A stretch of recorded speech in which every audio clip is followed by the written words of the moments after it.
సముద్రం నుంచి ఎగిసిపడే ఎంత పెద్ద అలైనా తీరాన్ని తాకగానే చల్లా చెదురు అయ్యే నీటి ప్రవాహం. అలా ఈ సమాజంలో ఒక అమ్మాయి కన్న కల ఏదైనా తన వయసు పెరిగే కొద్దీ అందరి దృష్టిలో పెళ్ళి అనే 2 అక్షరాల భావనే కనిపిస్తుంది. అలా ఆశలన్నీ వదులుకొని అన్నీ మర్చిపోయి పెళ్లి పీటలు ఎక్కడానికి సిద్ధమైన అమ్మాయి కథే నాది.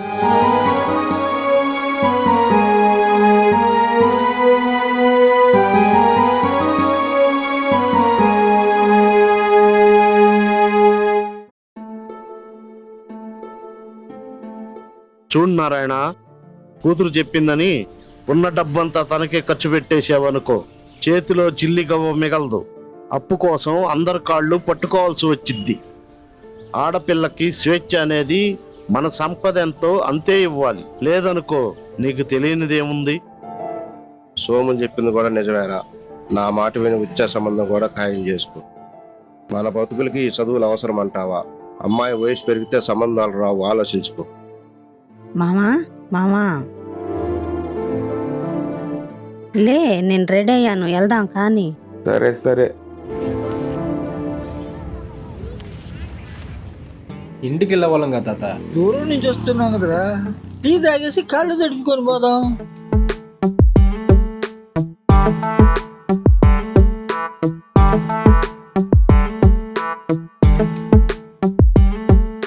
ఏంటి బాబాయ్, ఇదేనా రావడం? అవును అబ్బాయి, ఏది వీడి పనికి ఈరోజు సెలవు దొరికిందని చెప్పి నన్ను వెంట పెట్టుకొచ్చాడు. ఏంటి రవి, ఎలా ఉన్నావు? బాగున్నా అన్న, నువ్వు ఎలాగున్నావు? నాకేమి సూపరు. సరే కానీ 2 టీ ఇవ్వు.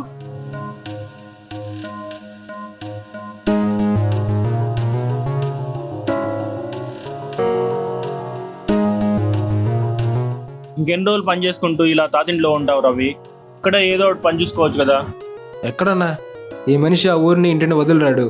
నేనా ఈయన్ని ఒంటరిగా వదిలేసి ఉండలేను. అయినా తొందరలో ఇక్కడికి వచ్చేస్తాంలే. వచ్చేస్తాంలే.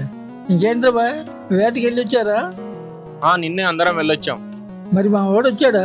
ఎందుకు రాడు, మీ వాడే వేటగాడుగా. అది కూడా నిజమేగా. పదరా వెళ్ళి కాళ్ళు తడుపుకొద్దాం. సరే అన్న, సాయంత్రం కలుస్తా. సరే.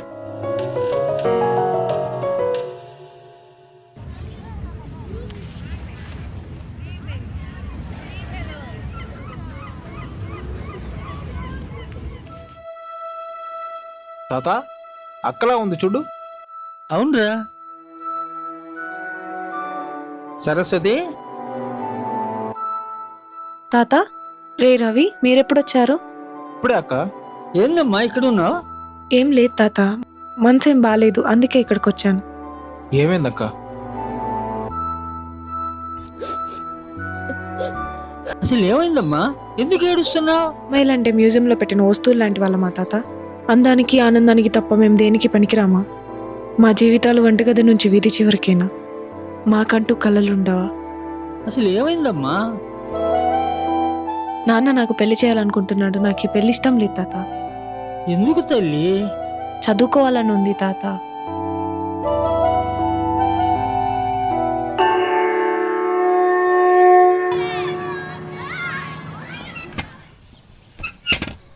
తాళమేకలే, సరస్వతి వచ్చిందిగా. ఎక్కడికి వెళ్తున్నారా? ఏంటి నాన్న చెప్ప పెట్టుకుండా వచ్చేసారు? రండి రండి నాన్న, కూర్చోండి. కూర్చుంటాం గానీ ఎక్కడికి బయలుదేరారా? అది నాన్న, సరస్వతికి సంబంధం కుదిరేలా ఉంది. అబ్బాయి వాళ్ళతో మాట్లాడడానికి పెళ్ళిళ్ళ పేరే రమ్మంటే వెళ్తున్నాం. నాన్నని ఒక్క మాట చెప్పకుండా ఏంట్రా ఇది? అది నాన్న. సరే వదిలేయి. ఇప్పుడు ఏం చదువు వచ్చిందా దాని పెళ్లికి? చదువుకుంటానంటుందిగా, చదువుకొని. మామయ్య, పెళ్ళైన తర్వాత అబ్బాయిలు చదివించుకుంటారులే.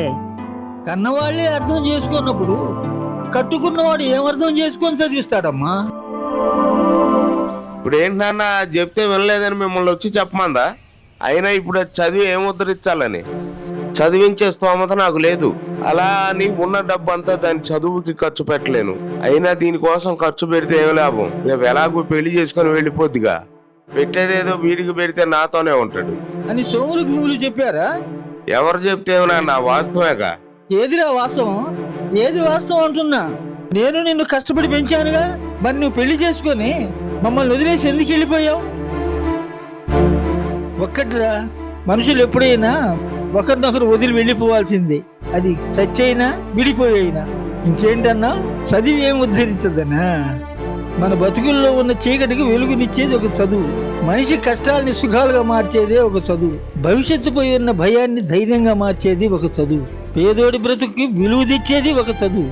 అంతెందుకురా, చేపలు పట్టే ఈ నారాయణ కూతుర్ని కూడా రేపు ఏ డాక్టర్ను కలెక్టర్ను చేసేది కూడా ఈ చదువే. లక్ష్మీ భర్త పాండు చనిపోయిన విషయం తెలుసు కదా. వాడు తాగుడికి బానిసై అనారోగ్యంతో చచ్చాడు. వాడు చచ్చిన తర్వాత ఆ లక్ష్మి ఇటు పుట్టింటికి పోలేక ఇటు మిట్టింటి వాళ్ళు పట్టించుకోక అనాథై ఆ ఇద్దరు బిడ్డల్ని పోషించలేక అప్పుగా ప్రతి ఒక్కరి దగ్గర చేయి తాకింది. అదే లక్ష్మి చదువుకొనుంటే ఏదో ఒక ఉద్యోగం సంపాదించుకొని ఆ ఇద్దరు ఆడపిల్లల్ని మహారాణుల్లా పోషించేది. అలాంటి పరిస్థితుల్లో మన సరస్వతే ఉంటే. ఎందుకు చెప్తున్నానో అర్థం చేసుకోరా. నాకు ఎలాగో ఇంట్రెస్ట్ లేక నేను చదువుకోలేదు నాన్న. అక్కనైనా చదివించండి. అక్కకి తన మీద కంటే మీ మీద ఎక్కువ నమ్మకం నాన్న. Happy birthday my young and dynamic hero. అవునక్క, నీ ఫేవరెట్ హీరో ఎవరు? నాన్న. ఊరుకో అక్క, నువ్వు నాన్న హీరో అంటావు. నాన్న ఏమైనా వాళ్ళలాగా డాన్సులు చేయగలడా, ఫైట్లు చేయగలడా? నాన్న అంట. మన జీవితాల్ని మోస్తున్నాడుగా. మనం అడక్క ముందే మనకు కావాల్సింది తెచ్చిస్తున్నాడుగా. తను ఏ స్థితిలో ఉన్నా మనల్ని మంచి స్థాయిలో ఉంచాలని ప్రయత్నిస్తున్నాడుగా. ఇంకా నాన్నని మించిన హీరో ఎవరుంటారా? నాన్నని నమ్ము, మనం అడిగింది ఇస్తాడు. మనం పెరిగిన పద్ధతులు, మనం తిరిగిన మనుషులు, మనం గడిపిన కాలం అంతా వేరురా. మనం ఇప్పుడు పోటీ ప్రపంచంలో ఉన్నాం. రేపటి భవిష్యత్తు తనది. చదివించు. మన ఆలోచనలు మారినప్పుడే మనం ముందరికెళ్ళగలం. నీ చేతుల్లోనే తన భవిష్యత్తు ఉంది. బయటోడిలా కాకుండా కన్న తండ్రిలా ఆలోచించు. అవునక్క, నీ ఫేవరెట్ హీరో ఎవరు? నాన్న మన జీవితాల్ని మోస్తున్నాడుగా. మన బతుకుల్లో ఉన్న చీకటికి వెలుగునిచ్చేది ఒక చదువు. మనిషి కష్టాల్ని సుఖాలుగా మార్చేదే ఒక చదువు. అప్పుగా ప్రతి ఒక్కరి దగ్గర చేయి తాకింది. అలాంటి పరిస్థితుల్లో మన సరస్వతే ఉంటే. ఇంకా నాన్నని మించిన హీరో ఎవరుంటారా? నాన్నని నమ్ము, మనం అడిగింది ఇస్తాడు. పెళ్ళిళ్ళు పేరయ్య. అన్నా, మా అమ్మాయికి ఇప్పుడే పెళ్లి చేయాలనుకోవట్లేదన్నా. మా అమ్మాయిని చదివించాలనుకుంటున్నానన్నా.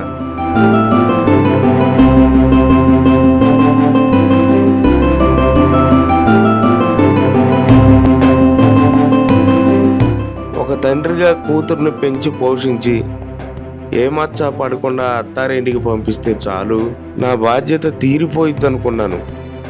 కానీ కూతురు కన్న కళలను కూడా నిజం చేయడంలో తండ్రిగా నా బాధ్యత ఉంటుందని తెలుసుకోలేకపోయానన్నా.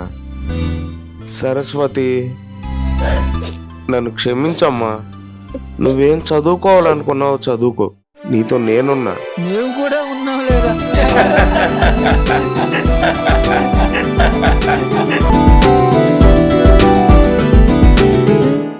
ఒక చదువు పేదరికాన్ని దూరం చేస్తుంది, బాధ్యతను నేర్పిస్తుంది, గౌరవాన్ని పెంచుతుంది, భవిష్యత్తుకు వెలుగునిస్తుంది. చదువుకుందాం, మన జీవితాల్ని మార్చుకుందాం.